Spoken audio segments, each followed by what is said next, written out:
Paz e graça, meus queridos amados irmãos, Deus abençoe a todos vocês, em nome do Senhor Jesus. Deus abençoe o seu corpo, Deus abençoe a sua alma e Deus também abençoe o seu coração. Nós vamos dar mais início ao estudo maravilhoso. Esses dias nós estamos estudando sobre o livro de Timóteo. Nós fechamos todo o livro de Timóteo, você que tem nos acompanhado. É um livro de apologia, de defesa, de posicionamento, de estratégia. É um livro minucioso acerca dos conceitos da fé.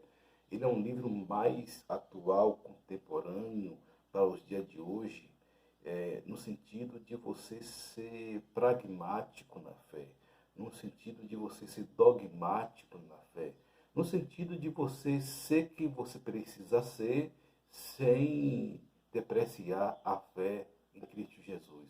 Você ser uma pessoa moderna, contemporânea, uma pessoa para cima, uma pessoa alegre, feliz, uma pessoa moderna, sem, contudo, ferir a sã doutrina.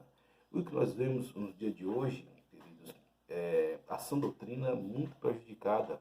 O que nós vemos nos dias de hoje é a palavra de Deus sendo muito deteriorada, seja por alguns que deturparam a sua fé, começaram bem, mas deturparam a sua fé por causa de informações como universidade, faculdade, youtubers, né, que estão muito em moda esses dias, conceitos filosóficos de pessoas que eram referência ao próprio sistema do mundo. Enfim, são uma série de situações que têm deturpado a fé cristã e muitas pessoas dentro da própria igreja, né?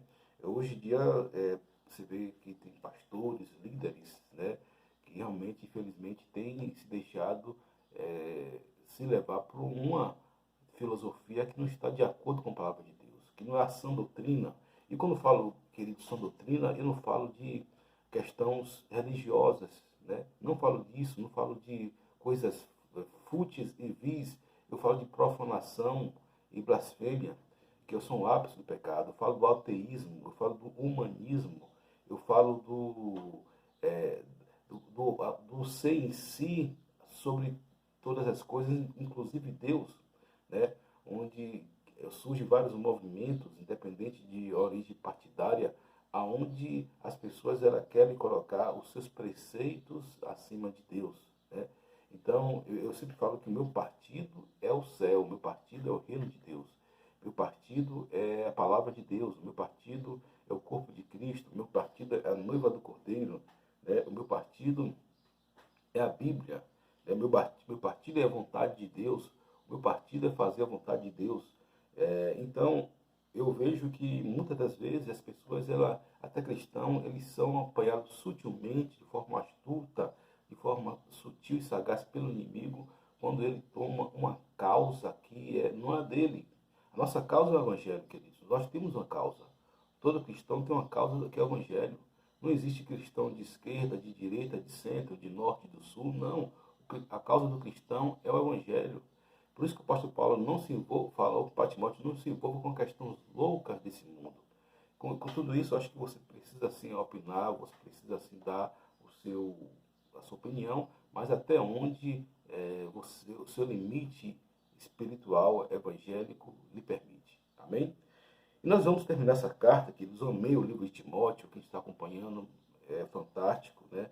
E nós vamos sempre falar aqui sobre esse livro, que eu acho fantástico, o livro de Timóteo. Versículo 2. Admoesto-te, pois antes de tudo, que se façam depreciações, orações, intercessões e ações de graça por todos os homens. Ele dá uma série de coisas aqui, depreciações, né, orações, intercessão. Depreciações é tipo um clamor, né? Você colocar-se no lugar da pessoa clamando. Oração é você falar com Deus para abençoar as pessoas. E intercessão, você interceder, né, a respeito das pessoas. Então, o apóstolo Paulo fala assim, que nós devemos estar com ação de graças por todos os homens, pelos reis, por todos os que estão eminência, para que tenhamos uma vida quieta, sossegada, em toda piedade e honestidade. Porque isso é bom e agradável diante de Deus, nosso Salvador. Eu já falei aqui que eu sempre pego uma agenda, né, no início do ano e coloco ali os principais nomes dos presidentes, das pessoas, dos meus familiares, dos pastores. Enfim, se for colocar, dá um nome aí de umas 10 mil pessoas só que eu escrevo e oro ali aquelas pessoas para que as pessoas venham a ser abençoadas. Por quê? Porque isso é um princípio bíblico. Você tem que orar pela paz, independente de quem esteja no governo, independente de quem esteja na liderança, seja em qualquer situação ou instituição. Porque isso é bom e agradável diante de nosso Deus. Porque nós fazemos isso, nós vamos ter uma vida quieta e sossegada e toda piedade e honestidade. Quando você ora pelo governo, você ora pelo país, pelo governador, pelo presidente, pelo prefeito, você vai ter uma vida sossegada, né?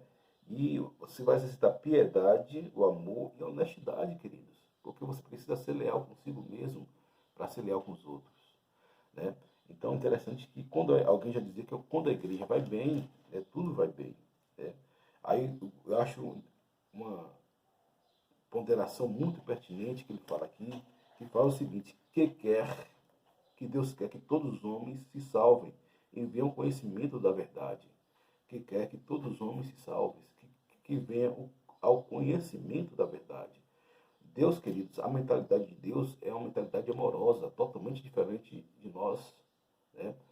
O ser em si em nós é um ser danificado, é um ser deteriorado, é um ser machucado pelo pecado. O ser em si em nós é um ser que não tem, por mais que a gente busque a Deus, por mais que a gente se apresente diante de Deus, claro que nós vamos ser justificados, nós vamos ser restaurados, vamos ser santificados, mas a plena perfeição nós vamos alcançar no céu. Então, mas Deus, ele tem o conhecimento, queridos, de causa.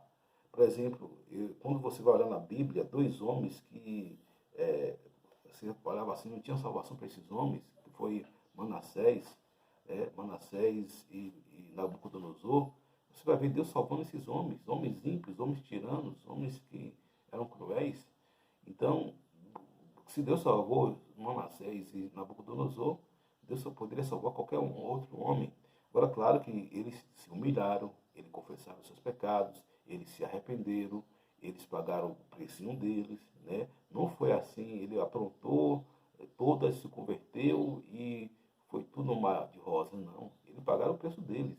Mas com tudo isso, Deus abençoou a vida deles. Com tudo isso, Deus iluminou a vida deles. Com tudo isso, Deus abençoou a vida deles, apesar de, e deu o maior de tudo, que é a salvação. Então, Deus quer que todos os homens se salvem, todos os homens se salvem, que venham ao conhecimento da verdade. Queridos, conhecereis a verdade vos libertará. A palavra de Deus é verdade. Se, pois, o Filho do Homem vos libertar, verdadeiramente sereis livres. Se, pois, o Filho do Homem vos libertar, verdadeiramente sereis livres. Por quê? Porque a palavra de Deus, ela liberta, ela cura, ela salva, ela restaura, ela restitui a psique humana, o emocional humano, ela restitui as anguras, né? Amarguras, as angústias da alma. É a palavra de Deus, né? Davi fala, porque está abatido na minha alma, espere em Deus e eu ainda o louvarei. Então, você pode perceber que a palavra de Deus, ela tem solução para tudo, ela manda você se aquietar, ela manda você se silenciar quando você precisa silenciar, ela manda você confessar quando você precisa se confessar, né? E já dei vários estudos de batalha, de guerra, de espiritual, como é que você tem que fazer? Às vezes Deus manda você se silenciar sobre certo assunto. Pastor, mas é duro, mas você precisa silenciar. Porque quando você se silencia, você conecta consigo mesmo. É interessante que eu falei, toda essa pandemia, ao longo desses 6 meses que esse canal tem sido ativado, né? E eu falei o seguinte, que tem um texto que Deus colocou no meu coração, que é Mateus 6,6, entra na porta do teu quarto e ora ao teu pai, e teu pai em secreto te recompensará. E hoje nós vimos, queridos, uma identidade deturpada da sociedade. A sociedade, ela não aguentou, muitas pessoas têm nos dados, por exemplo, o número de abusos cresceram, o número de homicídios cresceram alarmamente. Para você ter ideia, o número de suicídios nessa pandemia se multiplicou tanto que as autoridades não colocaram poder incentivar ou estimular alguém essa prática tão terrível. Nós estamos no setembro amarelo, como as pessoas colocaram aí, mas realmente é uma preocupação que nós devemos nos atentar, a igreja, não somente a igreja, toda a instituição saudável, proativa, notória, profissionais sobre essas pessoas, porque são pessoas que precisam de acalento, precisam de um refrigério para a sua alma, e quando a pessoa, queridos, ela quer tirar sua dor, ela não quer se matar, ela apenas quer tirar sua dor. Uma pessoa que se mata, uma pessoa que tira a sua vida, quer tirar aquela dor, mas ela não sabe como tirar aquela dor. É por isso que tem que ter pessoas capacitadas, pessoas competentes, pessoas coerentes que venham estar dando auxílio a essas pessoas. Porque, infelizmente, essa geração é uma geração muito frágil. O pecado deturpou essa geração. O pecado ela acabou trazendo muitas coisas, muitas facilidades, porém muitas fortalezas que precisam ser quebradas nessa geração. E aí nós vemos muitas pessoas que estão aí, que podem muito bem, não precisa ser necessariamente um profissional, né? Quantas pessoas estão aí que têm um bom conselho, queridos? São pessoas excelentes, pessoas que são pessoas que têm da igreja, muitos anos na igreja, né? Pessoas que têm uma palavra amiga, uma palavra sábia, uma palavra oriunda de sabedoria e traz um acalento, refrigério a essa alma. Traz um acalento, refrigério para essa alma. Então, a gente não sabe, queridos, porque muitas das pessoas cometem tal atitude, mas nós podemos, sim, sabemos como neutralizar através da palavra de Deus. Então, que possamos ser um agente de Deus. Ele fala assim, porque há um só Deus e um só mediador entre Deus e os homens. Jesus Cristo, homem. Há um só Deus e mediador entre Deus e o homem, Jesus e o homem. Então não existe outro mediador, não existe outra mediadora, não existe outro senhor nem senhora, não é Aparecida, não é nada disso. O mediador entre Deus e o homem se chama Jesus Cristo. Esse é o único. Não é Buda, não é Lá, não é Mahatma Gandhi, não é Charles Taze Russell, não é essas personalidades que tem aí, não é o Papa, se chama Cristo Jesus. Né? Cristo Jesus. Interessante que eu sempre usava nas minhas pregações, e algo que eu sempre gosto de falar, e eu gosto muito do meu legado, eu gosto muito da minha vida em si, né? da minha história de vida, da minha trajetória. Não trocaria por outro pastor, nem trocaria por outro ministério, porque foi algo que Deus colocou para mim mesmo, né, para que eu fosse fortificado, sempre andando em comunhão com os irmãos, sempre andando com pessoas sábias, pessoas que me ensinam, me exortam, me corrigem, me disciplinam, e assim eu tenho me tornado melhor. Né?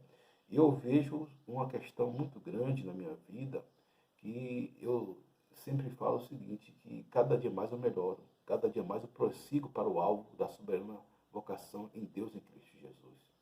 Né? Eu estava vendo alguns testemunhos de alguns pastores que eu admiro muito, já vi o testemunho ontem, vi o testemunho de pastor Neil Barreto, e como aquele homem começou a sua trajetória. E Deus coloca ali, olha meu servo, tem coisas que são preciosas para mim. Você passar por algum momento de dificuldade, tribulação, um momento de turbulência, mas é passageiro, né? É passageiro, até porque Deus tem grandes coisas lá na frente, até que Deus tem grandes coisas para fazer sobre nossas vidas.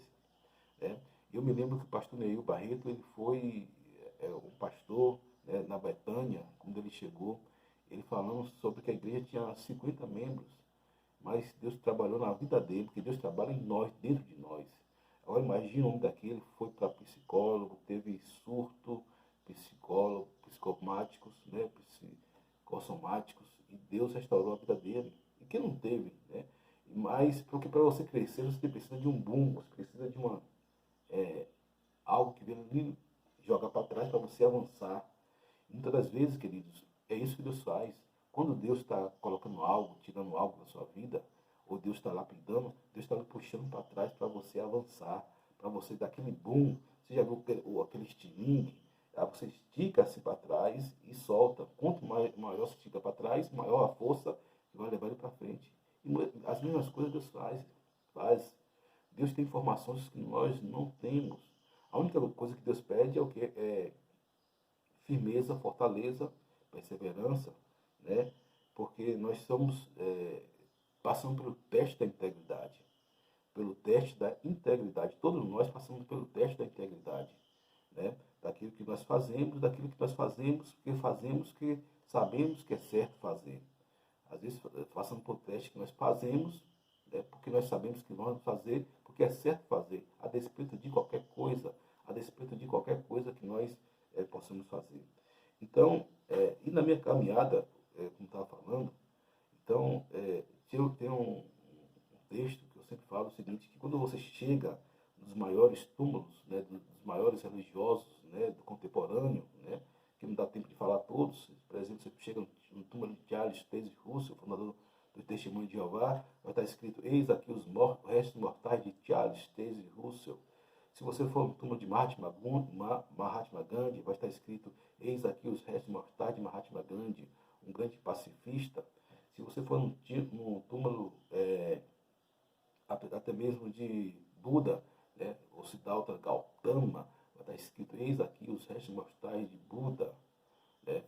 Se você for no túmulo de Madre Teresa de Calcutá ou de Irmã Dulce, vai estar escrito, eis aqui os restos mortais de Irmã Dulce. Mas se você for no túmulo de Jesus, vai estar escrito, esse aqui ao terceiro dia ressuscitou, literalmente. E um dia nós vamos para Israel contemplar e ver de perto essa bênção. Então, queridos, nosso Senhor Jesus Cristo é invencível. Nosso Senhor Jesus Cristo, ele não perdeu uma batalha e nem perderá. Jesus não perdeu uma batalha e nunca perderá. Então, você precisa entender que ele tem informação. Às vezes você passa por algo que você está passando, você fala, meu Deus, o porquê disso, meu Deus, por qual ocasião disso, não tem explicação, mas querido, lá na frente você vai ver quão bom foi ter passado por isso. Você está sendo aprimorado, você está sendo lapidado, você não está sofrendo injustiça não.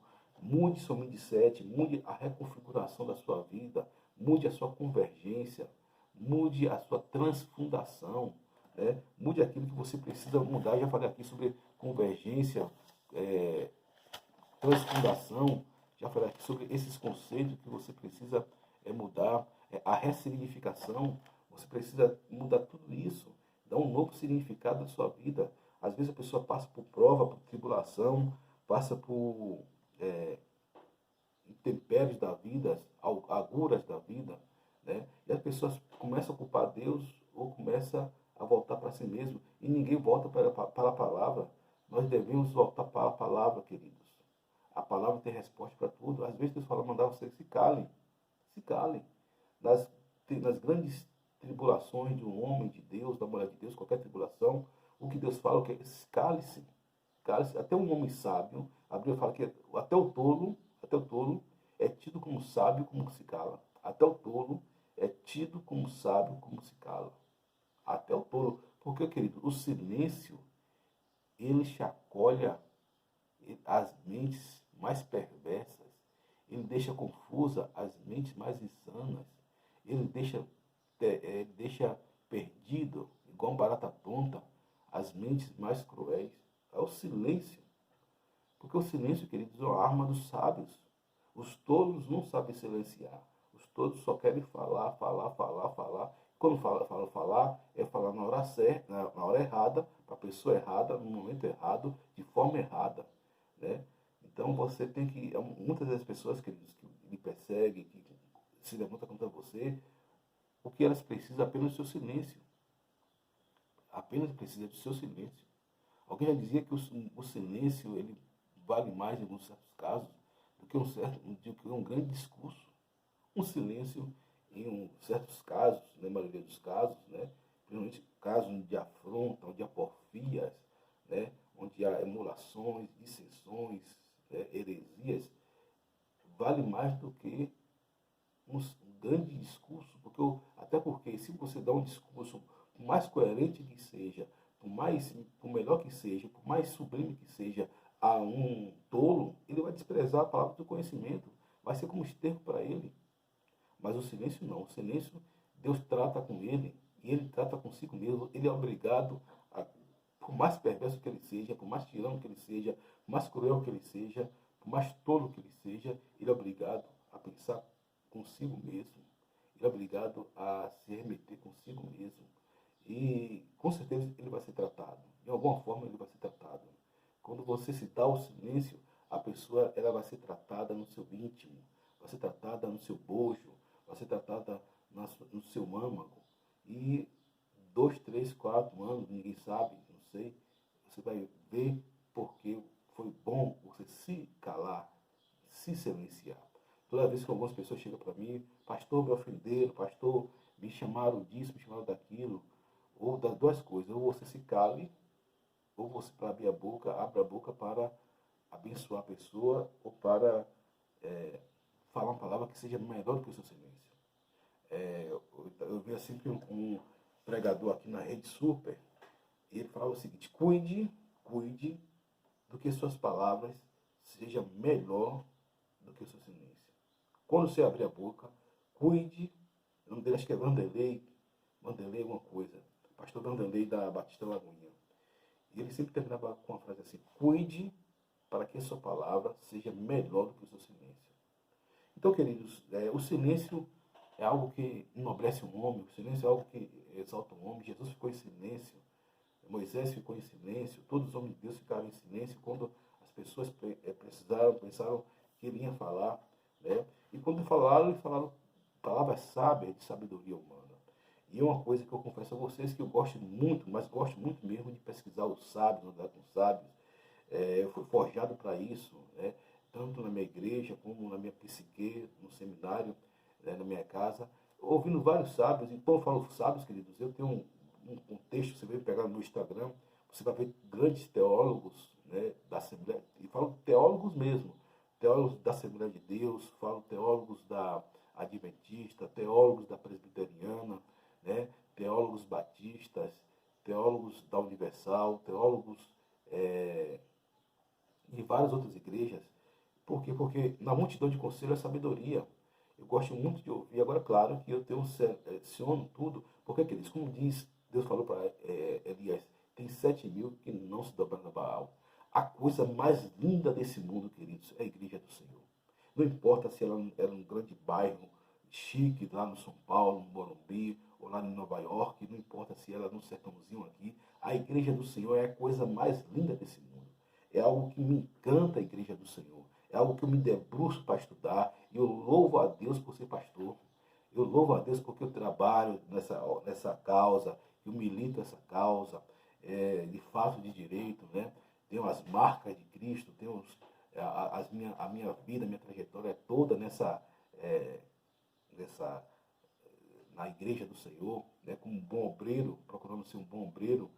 E sabendo que meu trabalho não é em vão no Senhor e que Deus vai me dar meu galardão, né? E que Deus vai me dar o meu galardão.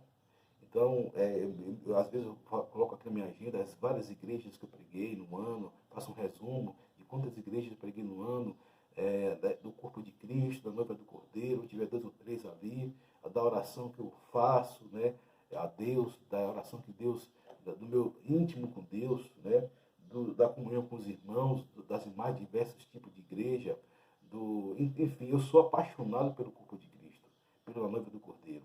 Eu sei que a maioria dos pastores, ninguém queria ser pastor. Ninguém quer ser pastor a princípio. Mas depois que você vê o esplendor da glória de Deus, que você vê a beleza, você vê, os espinhos, tem os espinhos, mas tem as rosas, queridos. E quando você vê a rosa, você é suplementado pela glória de Deus e você fica feliz com aquilo que você passa. Você fica sendo feliz por ser um servo de Deus. Eu me sinto feliz, queridos, porque quando eu vejo minha trajetória ali na Igreja Batista Betel, nasci, me criei ali, comecei a pregar em várias igrejas da cidade. Deus me deu esse dom da palavra. Comecei a ser um cara de ler, de meditar, de buscar um cara reservado ao silêncio. E me vi ali chamado para pregar para as pessoas. E comecei a pregar para as pessoas, comecei a levar meus CDs, DVDs, né? De todas as formas, como eu me inspirava sempre, como falei, sempre vários ícones, né? Sempre aquelas pessoas que estavam em ascensão, e a pessoa que tinha vários ícones. pessoas que tinham assim também um legado e examinava tudo e já tinha que eu bem, como faço até hoje. E Deus me projetou, foi me projetando para ser o homem que eu sou, com a riqueza que Deus me deu, que é a riqueza interior. E que ninguém toma, ninguém tira, ninguém vai tirar a riqueza de um pastor, pode caluniar, pode defamar, porque o próprio céu, ele resguarda e guarda. E as pessoas também. Você tem guardião, que são pessoas de bem, que a pessoa, alguém pode inventar qualquer coisa de você, mas que você não vai ser prejudicado, porque você tem um legado de Deus. E quando cheguei aqui também em São Gonçalo, comecei a pregar nas igrejas, eu tenho esse dom, que para a glória de Deus, Deus me deu esse dom, de pregar em igreja aqui, pregar em igreja ali, pregar em igreja aqui nas circunvizinhas, levando a palavra de Deus. Claro que hoje me aperfeiçoo mais, hoje eu melhoro mais, eu quero melhorar cada dia para ser uma pessoa melhor, para ser um cristão melhor, um pastor melhor, um esposo melhor, um filho melhor, um pai melhor, um vizinho melhor. Eu preciso melhorar cada dia para ser uma pessoa melhor. Né? Ele fala o seguinte: para o que digo a verdade em Cristo e não minto. Fui constituído pregador e apóstolo e doutor dos gentios na fé e na verdade. Quero, pois, que homens orem em todo lugar, levantando mãos santas, sem ira e sem contenda. Acho fantástico isso de Paulo. Ele foi constituído por Cristo. Ele falou: olha, não estou mentindo, não. Quem me levantou foi Cristo. Se você quiser brigar, brigue com Cristo.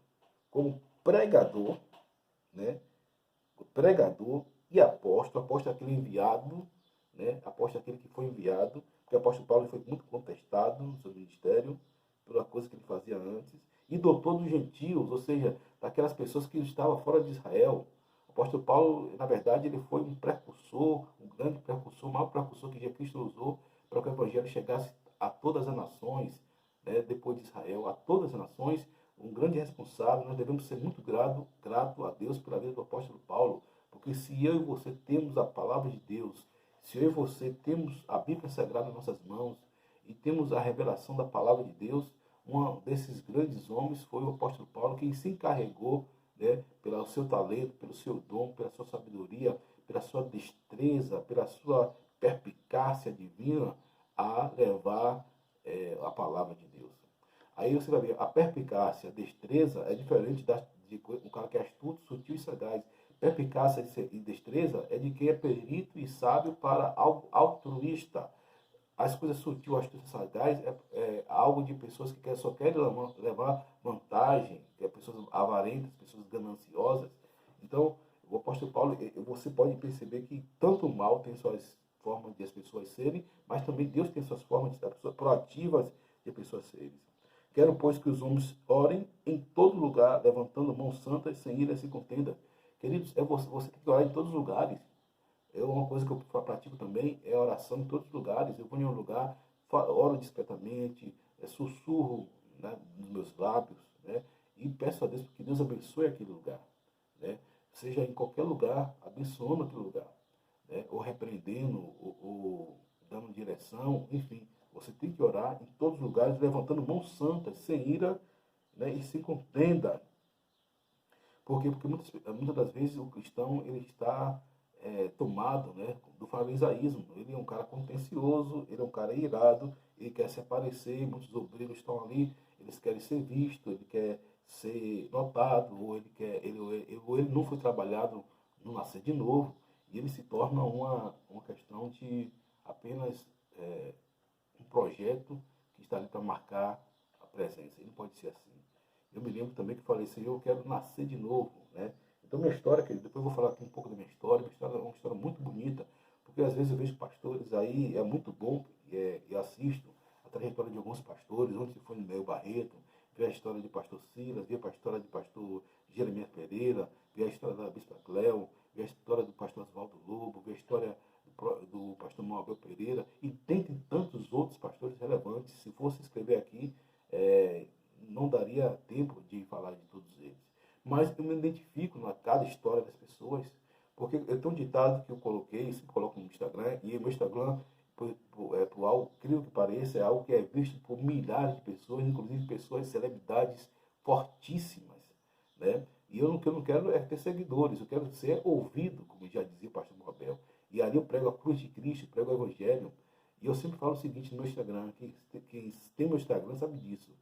Me conte a sua história e eu arrancarei as suas lágrimas. Me conte a sua história e eu mudarei o seu destino. Ou seja, quando alguém me conta a sua história, eu vou trabalhar em cima do ponto da sua história. Por exemplo, a sua história foi de decepção, foi de frustração, né? O que nós podemos fazer para mudar a sua história? Né? Quais os pontos positivos que nós podemos tirar? E a pessoa vai derramar as lágrimas é um sinal de mudança, de desabafo, né? De uma metanoia, e a pessoa vai mudar o seu destino. Me conte a sua história, né? E arrancarei as suas lágrimas. Me conte a sua história e mudarei o seu destino. Né?